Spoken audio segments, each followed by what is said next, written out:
We as watch nerds love to geek out about specs. When a new watch drops, forums explode about debates about movement accuracy or lug-to-lug measurements or power reserve, and that all-important water resistance as though we're all diving enthusiasts. But let's be honest, most of these features we obsess over are completely pointless for 99% of owners and 99% of the time. Just because a watch boasts a feature doesn't mean you need it or that you'll ever use it. In fact, some bells and whistles exist purely because the brand needed a marketing hook.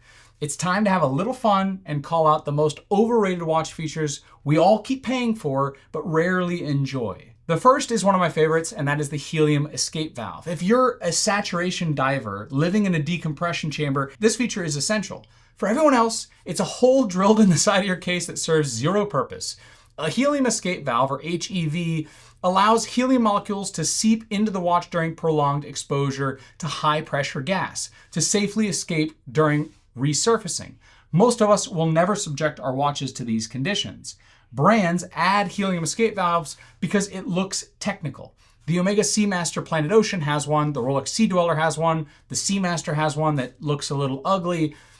It's, unless your day job involves deep sea exploration, the helium escape valve is useful as a spoiler on a family sedan. So if your watch has a helium escape valve, great, but it's not a huge difference between a standard diver because none of us are actually going to go that deep.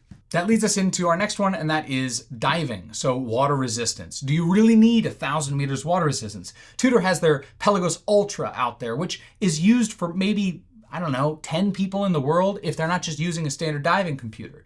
Like 200 meters is already well beyond anything we actually need. A recreational diver, like myself, rarely go below 30 meters. 300 meters is just absolutely outrageous. So these companies boasting 3,000 meter water resistance rating or 1,000 meter water resistance rating, it's just being a spec junkie. Yeah, it's impressive, sure, but it's akin to buying a pickup truck with a 20,000 pound towing capacity or dualies on the back, but you only haul groceries. Watches like the Rolex Deep Sea or Zen UX showcase engineering prowess, but they're as thick as hockey pucks. Meanwhile, a humble 100-meter water resistance rating is more than enough for swimming, showering, and the occasional snorkeling adventure, and even diving.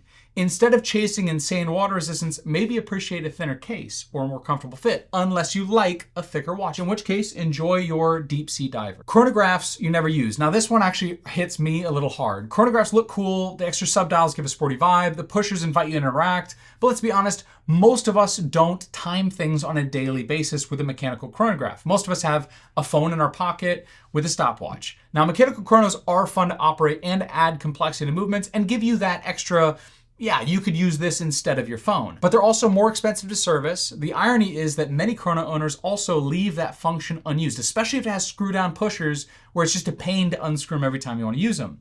If you genuinely enjoy timing things like cooking eggs, then great, the chronograph's for you. For me, I use the chronograph actually a decent amount, but for the most part, my chronograph pushers even are just ornamental because they're just there. But when I need to set a timer or an alarm, I'm back to using my phone. So while I love chronographs, it is something that isn't really that necessary, especially when I have a timing phone right next to me. The next one's here is skeletonization. So skeleton dials offer us a peek into the intricate workings of movement, and when done properly, I think they look cool. When done poorly, they compromise legibility and they look like someone just cut random holes in the dial. Many brands use skeletonization as a gimmick, especially showing off the balance wheel of a basic movement with standard finishing. The result is that you have a cluttered dial and you have to squint to tell the time. There are masterpieces of this, to be sure, where the skeletonization can be artful and showcases exceptional finishing. And then there's budget skeleton watches. You can find them on Amazon everywhere. They reveal every stamped component and rough edge. So ask yourself, do you really want to stare at a movement, general movement, or do you just want to read the time? Do you prefer a clean, readable face? If the skeleton work is exceptional, then great. But otherwise, I think you're better off with a solid dial and an exhibition case back. Now, there is one feature I think we all can agree is not overrated, and that is micro adjustability, like you see it in buckles and bracelets and just about everything. I like it so much, I wish I had it in everything, which is why today's sponsor is Anson Belts. This is a micro adjustable belt, which I think for all of us watch enthusiasts is something we all wish we had in all of our belts. What they have is on the inside here a ratcheting system that allows you to then adjust the belt to actually what you need it to be, not more, not less, and then you can obviously release and change it.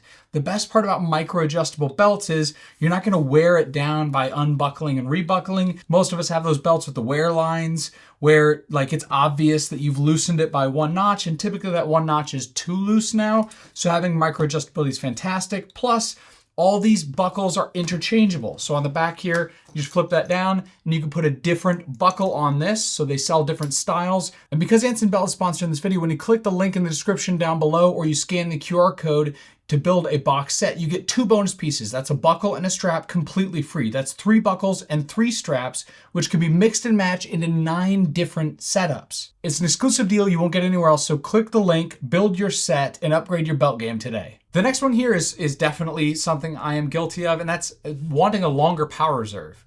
Because it's convenient. A 70-hour power reserve means you can switch watches over the weekend without it stopping. It's weekend proof. But do you need 10 days of power? Some brands trumpet extended power reserves as if you're planning to shelf your watches for a fortnight. The downside is that a long power reserve often requires larger barrels, which can impact the movement's thickness. It also can impact winding feel. There's also potential torque variation when a barrel is extended to extremes. A 40 to 60 hour power reserve is perfectly adequate for daily wearers.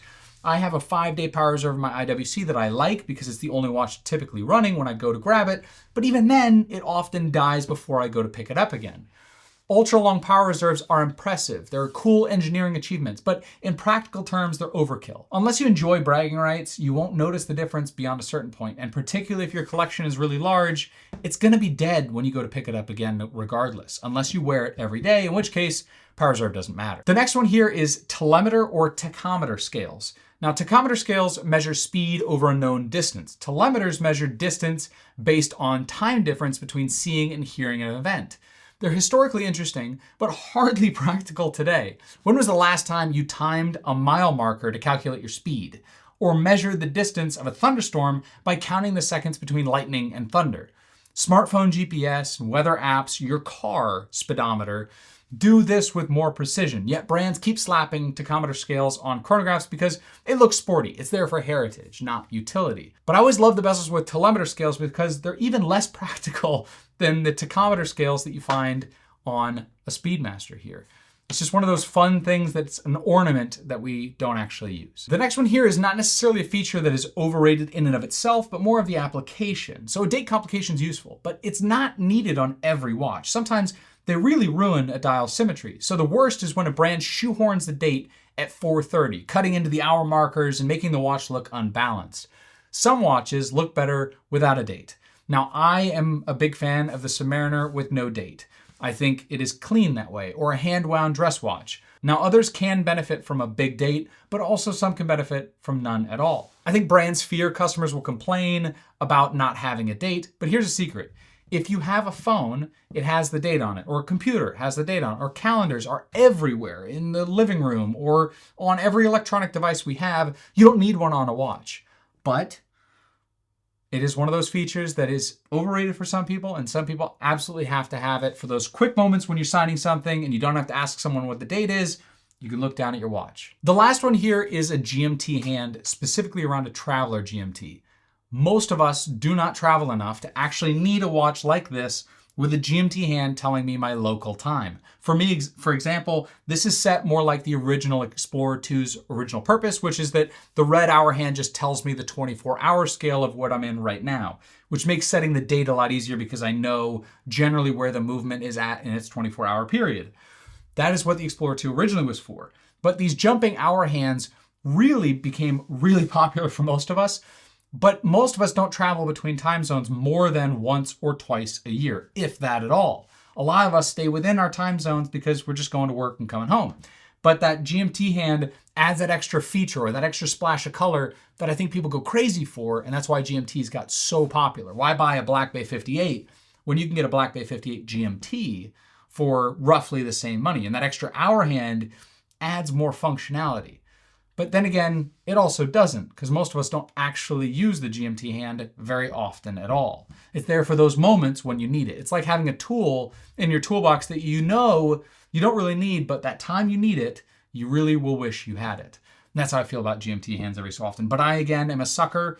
I have a GMT hand on this and on 2 other watches that I own, And I do really like the visual complexity of adding a fourth hand. Remember that simplicity is the virtue in watch design, and the most enduring and beloved watches often have the fewest gimmicks. They focus on legibility, comfort, reliability, and emotional connection. So don't let marketing convince you that you need these features that you probably will never use. Embrace the features that you genuinely enhance your enjoyment, like design. And don't pay a premium for features just to brag about but never really employ. Watches are personal objects. Let the utility align with your reality, not someone else's idea of better. What do you guys think about these? I thought this would be a fun video. Let me know in the comments below if I missed something that is a bit overrated in our area. See you in the next one. Take care.